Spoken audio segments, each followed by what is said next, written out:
What if every truck in America just stopped moving? Just for 1 week? No deliveries, no fuel, no medicine, no food, no Amazon Prime?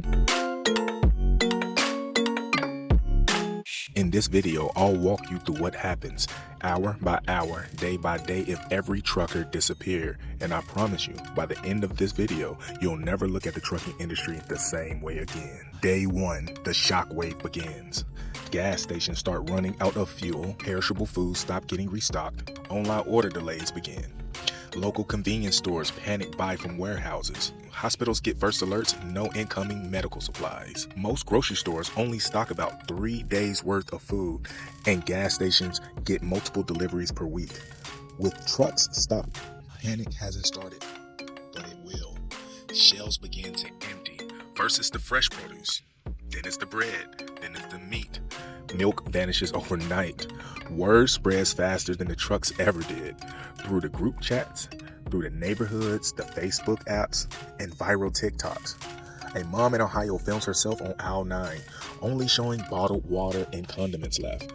This is what logistic collapse looks like. The video hits 8 million views in 12 hours. Local police are stationed outside the supermarkets by the end of day 2. Not a sci-fi movie, not a sci-fi movie. Not a conspiracy, just the logical outcome when one critical thread in our global supply chain snaps. Day 3, systems start to fail. Manufacturing lines shut down due to lack of parts. Postal and package delivery stops. Trash piles up. No waste management. Airports, no jet fuel. Banks and ATM, no armored cash deliveries. The supply chain is like a nervous system. And truckers, they're the neurons. Without them, everything goes numb, fast. Imagine the supermarket shelves empty. Not just toilet paper, we're talking milk, bread, insulin, baby formula. Essentials that keep society functioning don't just magically appear. They are hauled across thousands of miles by trucks every day. Hospitals, they rely on daily deliveries of oxygen tanks, medication, sterile supplies. No trucks, no care. Surgeries are postponed, ICUs compromised, lives at risk. Fuel stations run dry, no gas for the commuters. Emergency services or agriculture, fire departments and ambulance sit idle, unable to respond. Crops rot in the fields, prices skyrocket, if there's anything left to buy at all. Restaurants close. Schools struggle to even serve lunch. Even prisoners rely on trucking to feed inmates and supply guards. Retail collapses. Online orders can't ship. Returns can't process. Warehouses back up. E-commerce grinds to a halt. Holiday season is ruined. Small businesses shutter permanently. All this within 72 hours of the national trucking halt. Average American might not see a trucker every day, but they feel their presence in every single bite of food, every swipe of a credit card, every medicine took. Truckers don't just drive, they hold the pulse of modern civilization. Don't just rely on the supply chain. We are the supply chain. Day 4. Riots, black markets, and shutdowns. Lines form around the few remaining supermarkets guarded by armed personnel. Desperation replaces civility. Fights break out over canned beans and jugs of water. Police are overwhelmed. Calls go unanswered. Gasoline becomes currency, so do bullets. Some neighborhoods barricade themselves, creating community defense zones, patrolled by volunteers with shotguns and makeshift armor. Power grids falter, blackouts stretch from hours to days without refrigeration. Food rots, hospitals overflow, not just with patients, but with people hoping for shelter, power, or a charge for their cell phones. Families sleep in shifts. The question isn't if the looters will come, it is when they come.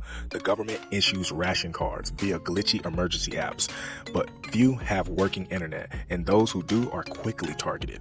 Social media collapse under misinformation. Rumors spread faster than the facts. Martial law in one city, a nuclear incident in another. Amid it all, a chilling silence spreads at night. Not the calm kind, the kind that comes before the next scream. Preparedness isn't paranoia anymore, it's survival. Day 5. Medical collapse. Hospitals cancel all their surgeries. No oxygen tank refills. Dialysis and chemo treatments are missed. It's not just about convenience. Day by day, people are dying simply because a truck never arrived. Now imagine a newborn needing prenatal care.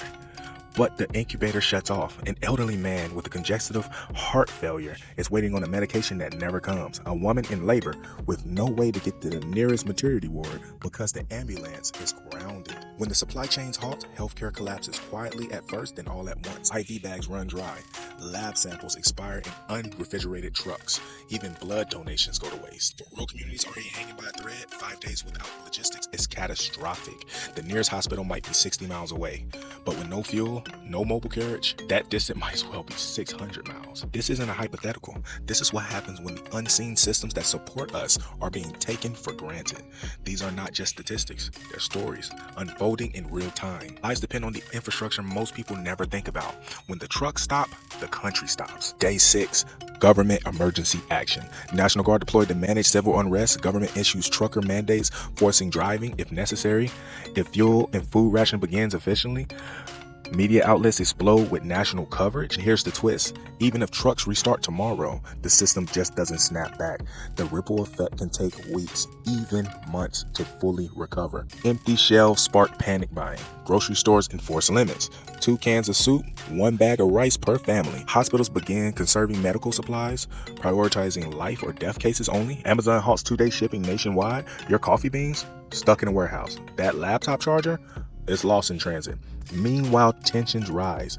Protesters clash with law enforcement on interstates. Drivers refuse to cross picket lines.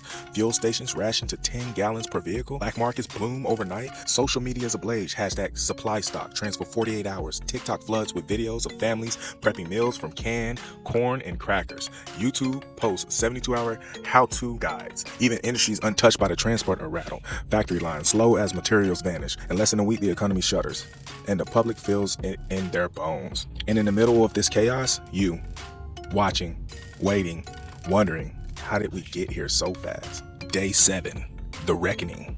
7 days without truckers nearly end modern life, and yet we're often ignored, underpaid, overworked, and disrespected. And that needs to change. We keep the shelves stocked, and when the world shuts down, we deliver the oxygen tanks. We deliver the vaccines, groceries, and hope. Mile after mile, blizzard after blizzard, and day after day. Lockdowns and the fuel hikes. We showed up. Not for the applause, not for fame, because the country depends on us. Now it's time for the country to show up for us. Truckers aren't just a part of the supply chain. We are the supply chain. Without us, factories stall, hospitals run low, and everyday life grinds to a halt. Corporations have spent decades streamlining logistics to cut costs, but they forgot the human cost. Wear and tear on our bodies and our families and our lives. One broken link in the chain and it all collapsed. And we're that link. Now the cracks are showing. Empty ports, delayed shipments, inflation driven by stalled freight, all of it direct result of undervaluing the very people who keep the economy moving. It's no longer a trucker issue. It's now a national crisis. It's time for Congress to start to listen. It's time for industry reform. It's time for America to treat truckers like the essential workers we've always been, not just in emergencies, but in everyday single life. We're not asking for parades. We're asking for dignity. We keep America moving.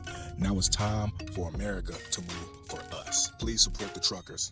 And I challenge you to thank a trucker the next time you see them. I invite you guys to go down below and leave a comment or share this video, especially for non-trucker. This channel gives a voice to real truckers. Subscribe if you want to hear more for me being on the road. Thank you guys. Peace.